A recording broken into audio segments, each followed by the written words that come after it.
Oof.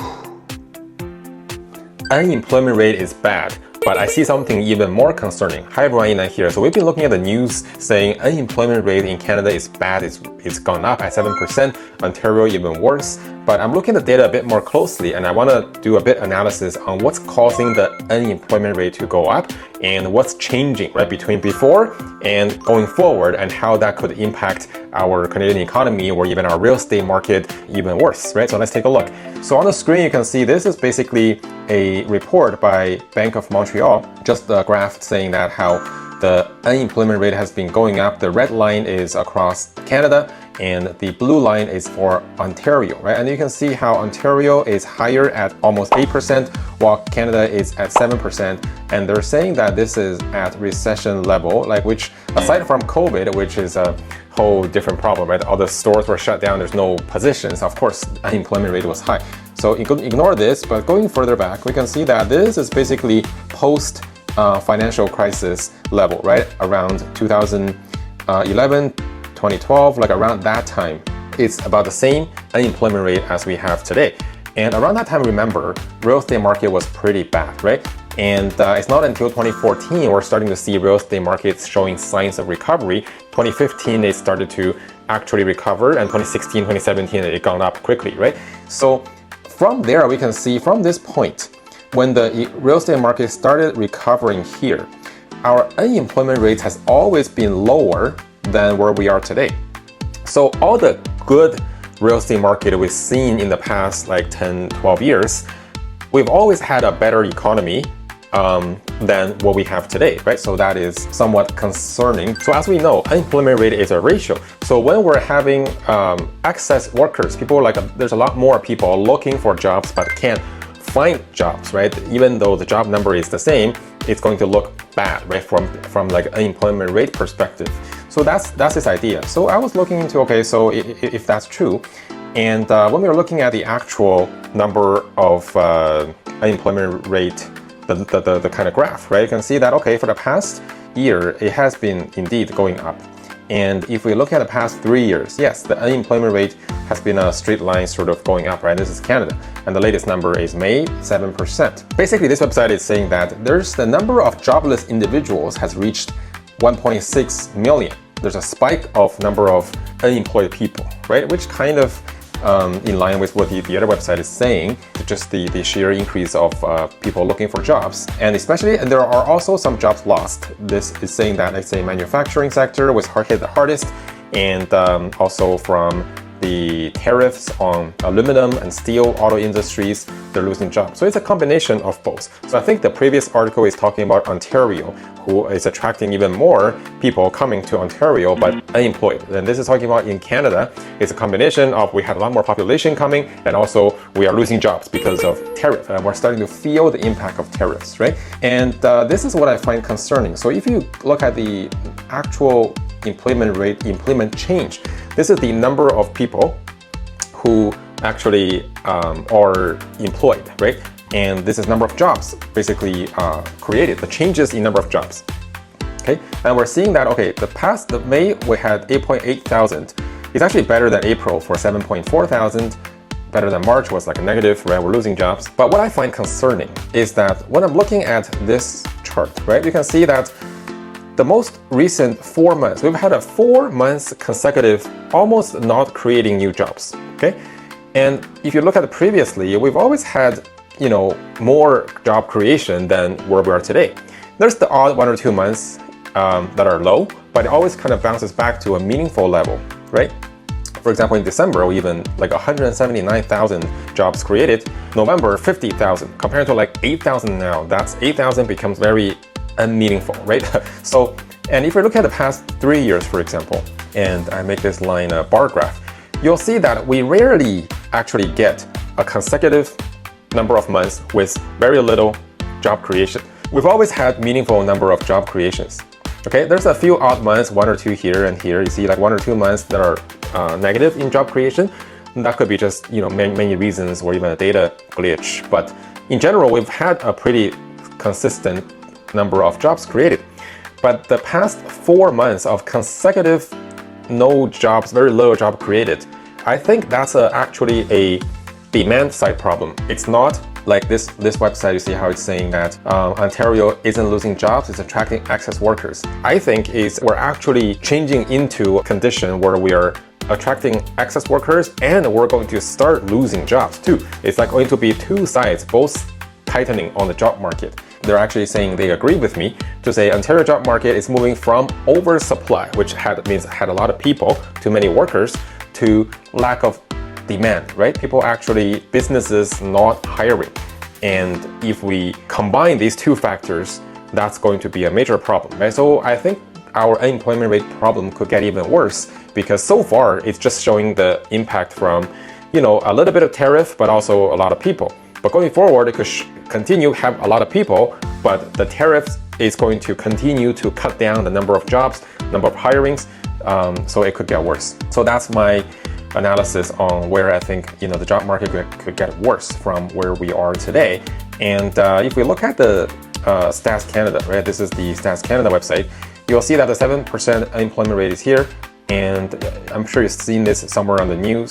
By age group, you're seeing that employment rate by age group is the lowest for youth, right?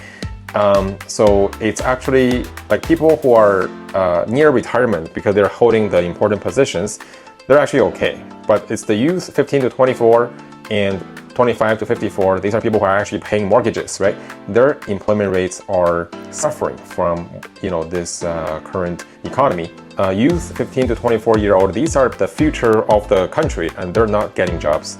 And core age, we're the middle-aged people, they're actually having a pretty consistent rise too, right? It's only the older people who have a very low and consistent unemployment rate. So everybody's suffering from this. And if we look at this graph, this is employment change by industry, right, for May. And we can see that the number one area that jobs are being cut is public administration. That's interesting, right? That means government jobs are not stable either. We used to think, okay, government jobs are the best, right? They're the most stable, but turns out they're not. And then transportation, manufacturing, construction, obviously there's no pre-construction being sold, right? We're not selling any pre-constructions, so where do construction come from, right? And so that's going to last a while. And building, warehousing, this is trade war related. Food services, right? That's also trade related. So this is all like sort of when we're dealing with the outside country, other countries, we're suffering in terms of jobs there. What's doing well is like internal, like say, hey, information, recreation, retail, real estate, rental, because we have a lot more people now. We need leasing, right? We need rentals, and healthcare. Professional, right? Like these are basically services for people in Canada, and the employment is doing better. That means that, hey, we indeed have more people here, and more people coming here, creating more jobs, servicing these additional population. But as a country, we cannot just rely on internal servicing each other to make our economy stronger. We need to make money from the outsiders, from other countries, and that's where exactly this is suffering. But to the point of public administration job losses, right? So I've taken a look, and you'll see that this is another article to say that Canada's public sector shrank by 21,000 jobs last month. Okay, 21,000, that's a lot of jobs in just the public sector, which is this dip. Okay, I mean, it looks small on the graph, but it's actually, they're saying it's the largest drop since 2011. The public sector, like the government, is cutting people. They used to be the most stable, because in the past number of years, like between January 2020, like when COVID sort of nearly started, and May last year, this past 5 years, government jobs grew significantly faster than private jobs, about 2.5 times faster.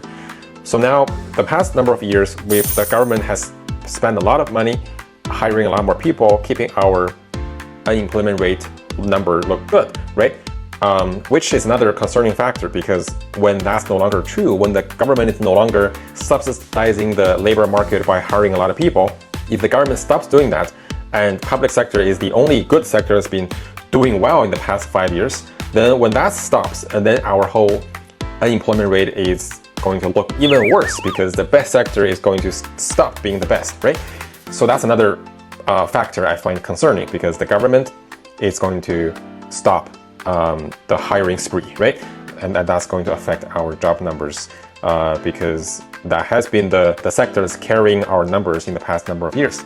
So federal government firing spree, right? Not the only sector. It's actually not just the federal government, but they're saying there's more jobs being lost in the lower, like smaller government that people, normal people, like, you know, our friends and family actually work in, more likely working in, right? Like for example, provincial and local government, including like healthcare workers in hospitals, provincial ministries, education, like kindergarten to grade 12 teachers, municipal governments, city staff, fire departments, and crown corporations, or universities, colleges, Canada Post, right, CBC, like news, like all of these are actually getting cut.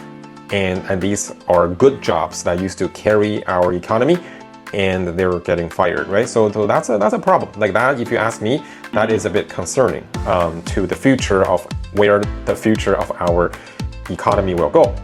And lastly, because we're in Toronto, let's take a look at this unemployment rate by city chart, okay?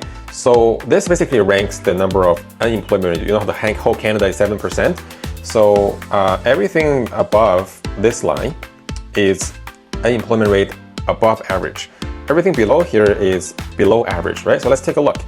Toronto is number 3 at 8.8% unemployment rate, okay, which is very high. Number 3 highest city in Canada. And from last year, this lighter circle is last year, this darker is this year. So from last year, it kind of grew higher, right? Not by a huge amount, but it did grow higher. So Toronto is not doing any better compared to last year, just like the real estate prices. When we're looking at the other top 1 and 2, so Toronto is number 3, but what about 1 and 2? You can see Windsor and Oshawa, right? They grew significantly from last year to this year, from like less than 8% to 10.8%, like almost 11%. Oshawa grew from like 5% to like 9%. And these are exactly the tariff impact, okay? Auto industry, steels, aluminum, like all these actual manufacturing jobs in Windsor and Oshawa, these are feeling the impact of the tariff from the US and causing unemployment rate to go much higher.